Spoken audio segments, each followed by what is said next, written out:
Shalom Bapak Ibu yang dikasihi Tuhan, kita akan mendengar firman Tuhan pada hari ini, hari Sabtu 21 Februari 2026. Mari kita berdoa. Kasih karunia dan damai sejahtera dari Allah Bapa Tuhan kita dan dari Yesus Kristus menyertai kamu. Amin.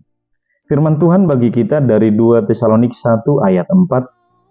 Sehingga dalam jemaat-jemaat Allah, kami sendiri bermegah tentang kamu, karena ketabahanmu dan imanmu dalam segala penganiayaan dan penindasan yang kamu derita. Demikian pembacaan firman Tuhan. Kita yang dikasihi Tuhan, Tuhan menginginkan, Yesus menginginkan kita teruji sebagai orang-orang percaya. Artinya teruji ketika kita menghadapi berbagai penderitaan. Bahkan kita bisa berbangga ketika kita bisa memenangkan kesulitan hidup. Ini yang diakui oleh Paulus kepada jemaat di Tesalonika ketika Paulus melihat bagaimana ketekunan iman, kesabaran mereka, bahkan menghadapi derita ketika itu. Ada banyak di antara mereka yang mengalami kesulitan, bahkan untuk menyembah Kristus juga mendapat ancaman. Tetapi mereka percaya bahwa ada buah daripada ketabahan, ada buah daripada kesabaran mereka.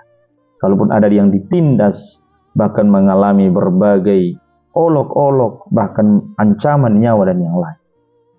Ini juga menguatkan kita. Mari kita sebagai orang percaya terus melatih diri agar mampu menghadapi berbagai penderitaan. Mungkin saja kita menghadapi persoalan kehidupan ini, suatu ketika ada hal yang tidak bisa kita hadapi secara pribadi atau bahkan logika berpikir kita. Tapi karena kita bermegah di dalam Kristus, maka itu yang menguatkan kita. Kalau kita ditanya Bapak Ibu terkasih, apa kekuatan kita sebagai orang percaya? Tidak ada kekuatan kita kecuali kekuatan doa, bahkan iman. Demikian juga kita dapatkan dari firman Tuhan. Itu perisai iman kita. Bahkan itu benteng pertahanan kita di dalam Kristus.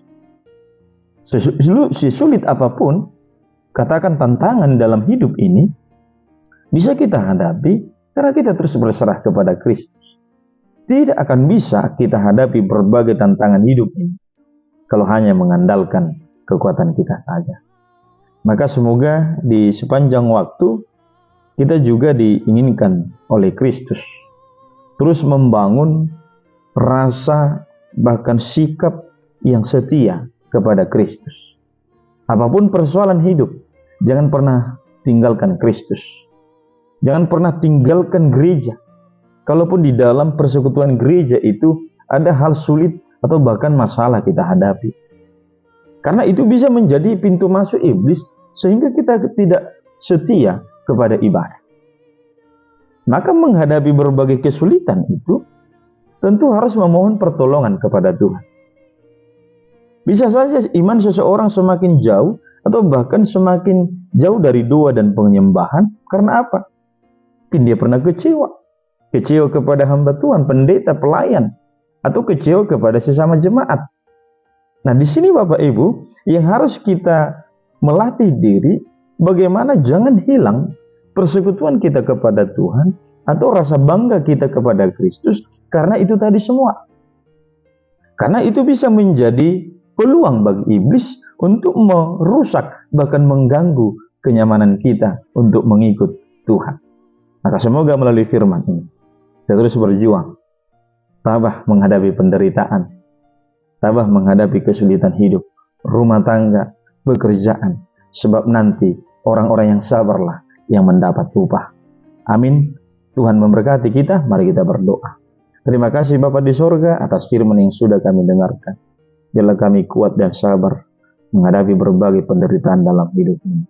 Berkati juga Bapak Ibu terkasih dalam pekerjaan mereka. Tuhan yang menguatkan kami. Dalam Yesus kami berdoa. Amin. Salam Bapak Ibu, Tuhan memberkati kita.